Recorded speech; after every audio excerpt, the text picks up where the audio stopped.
জমিনের নিচে কিন্তু সমুদ্র, সাগর। তাহাতাল আরদে বাহারুন, পুরা দুনিয়ার জমিনের নিচে সব পানি, সমুদ্র নয়, মহাসমুদ্র। আবার ওই পানির নিচে আরেকটা জগৎ আছে, সেই জগৎটা আগুনের। কি? আগুনের, জাহান্নামের। আমি আবার বলছি, তাহাতাল আরদে বাহারুন, জমির নিচে সমুদ্র, তাহাতাল বাহারে নারুন, সমুদ্রের নিচে আগুন, অগ্নিকুণ্ড। কোরআনের বিভিন্ন জায়গায়, এক জায়গায় বিশেষ করে ওয়াইজাল বিহারও ফুজ্জিরাত, কিয়ামতের ধ্বংস সিংহা, আল্লাহর নির্দেশে ইসরাফিল আলাইহিস সালাম যেদিন ফুৎকার দেবেন, সেদিন এমন একটা ভয়াবহ অবস্থার সৃষ্টি হবে। ওয়াইজাল বিহারও ফুজ্জিরাত সুয়েরাত, দুনিয়ার 7 সমুদ্র 13 নদী, এগুলো আগুনের নদীতে পরিণত হবে, আগুন সমুদ্রে পরিণত হবে। পানির মধ্যে দুইটা জিনিস আছে, একটা অক্সিজেন আর একটা হাইড্রোজেন। দেখেন না, বিদ্যুৎ তৈরি করে পানি দিয়া, কি পানি দিয়ে। একটা আছে অক্সিজেন, অক্সিজেনটা নিজে জ্বলে, হাইড্রোজেনটা আরেকজনে জ্বালায়, একটা জ্বলে আরেকটা জ্বালায়। যখন কিয়ামতের জলজলা, ভূমিকম্পটা শুরু হয়ে যাবে, তখন পানির নিচে আরেকটা জগৎ আছে, আমি বলছি আগুনের জগৎ। সোভিয়েত ইউনিয়ন বিশাল সুপার পাওয়ার, সেখানে তারা একটা খনি খনন করেছিল 1974-এ শুরু।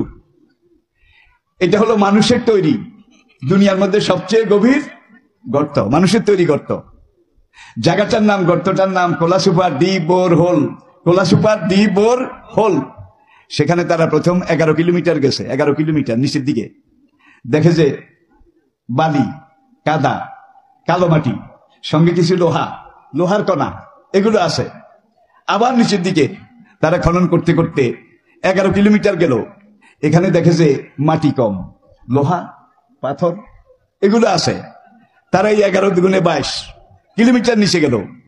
নিচে যাওয়ার পরে তারা আরো নিচের দিকে গিয়ে মোট 33 কিলোমিটার গেল, 22 মাইল নিচে। এটারে সোজা করেন, নিচের দিকে 22 মাইল, 33 কিলোমিটার যাওয়ার পরে সেখানে জমিনের শেষ স্তর, একটা শেষ লেয়ার, যেটা দেখতে পেল এটা গ্যালভানাইজ আয়রন, এমন লোহা দিয়ে তৈরি যে লোহায় কোনোদিন জঙ্গে ধরে না, মরিচা পড়ে না, এবং এক রকমের মহামূল্যবান পাথর। এই পাথর গলিয়ে ঢালাই এবং গ্যালভানাইজ আয়রনের তৈরি। সেখানে তাপমাত্রা, উত্তাপ, টেম্পারেচার 6000 ডিগ্রি সেলসিয়াস, 6000 ডিগ্রি। 102 জ্বর উঠলে পরনের কাপড় ঠিক থাকে না, কি সে কি কাপড় পরা আছে না উলঙ্গ আছে? 102 জ্বর উঠলে এটার খবর থাকে না। আর 6000 ডিগ্রি টেম্পারেচার যেখানে, তারা সেখানে গিয়ে দেখলো যে জমিনের শেষ যে স্তরটা তারা দেখতে পেয়েছে, গ্যালভানাইজ আয়রন আর মহামূল্যবান পাথরের ঢালাই করা। তাপমাত্রা 6000 ডিগ্রি, কিন্তু এটা গরম হয় নাই, এটা স্বাভাবিক।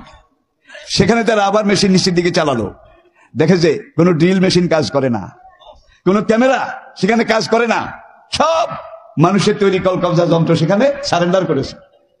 তারা উপরে মেসেজ পাঠালো যে আমরা আর নিচে যেতে পারছি না, তোমরা উপর থেকে আরো শক্তিশালী মেশিন পাঠাও, শক্তিশালী ড্রিল মেশিন পাঠাও, শক্তিশালী মুভিং ক্যামেরা পাঠাও। উপর থেকে এগুলা পাঠানো হলো। সেখানে তারা আবার এই ড্রিল মেশিন লাগালো, মুভিং ক্যামেরা এটা ফিট করলো। যখন মেশিন স্টার্ট দিল, তখন তারা সেখানে শুনলো কোটি কোটি কোটি কোটি অনন্ত কোটি মানুষের কান্না, চিৎকার, বাঁচাও বাঁচাও, জ্বলে গেলাম, পুড়ে গেলাম, একটু পানি দাও, একটু খানা দাও। 16 জন বিজ্ঞানী ছিল, তারা সবাই কিন্তু নাস্তিক, আল্লাহ মানে না, পরকাল মানে না, রাসূল মানে না, সব নাস্তিক। রাশিয়া তো, সোভিয়েত ইউনিয়নের কথা বলছি, সেই নাস্তিক মৃত্তিকা বিজ্ঞানী, তারা সেখানে এই চিৎকার। মুভিং ক্যামেরাতে কিছু ছবিও আসলো, কিভাবে আগুন জ্বলে। আর এক জায়গা দিয়ে একটা ছিদ্র নিজে নিজে সৃষ্টি হলো, সেই ছিদ্রটা দিয়া সালফার, গন্ধক, পুরানো গোস্ত পোড়া, কিম্বুতি মাখা দুর্গন্ধ শুধু উঠে।